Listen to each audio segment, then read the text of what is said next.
I need to know the Construct 2 pros and cons. I'd say it is good for HTML5 games.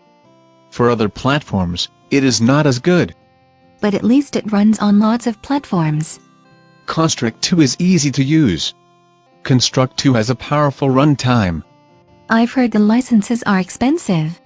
The personal license is around $100. The business license is several $100s. How do I get the educational or non-profit license? That's supposed to be cheaper. This is not the time to take the joke you are your own favorite charity into a reality. You could try running on Construct Classic. It is now open source.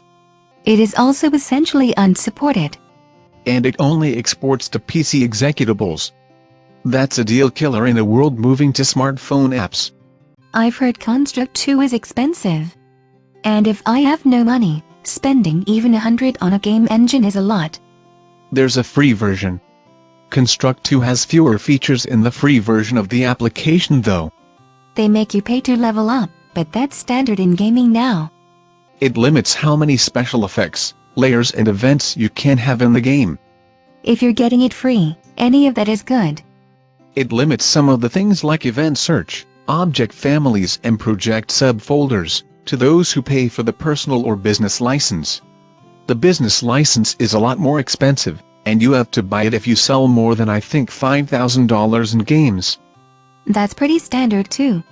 If you make a lot of bank, at least then you can afford the more expensive license. Construct 2 is made by a small outfit, just a few people. It is small enough to be sensitive to customers' needs.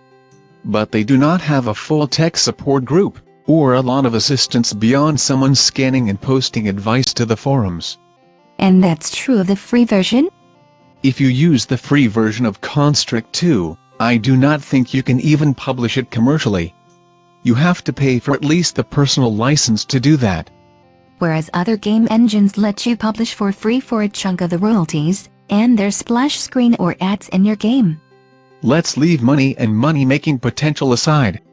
Construct has a rather basic map editor, and other features that are not high on functionality or difficulty to learn. Does Construct 2 have a bunch of plugins to expand its functionality? It has plugins to parse to XML and support Lua. None of which is anything I use. It's a small outfit, so do not expect a lot of plugins, much less plugins kept up to the latest version.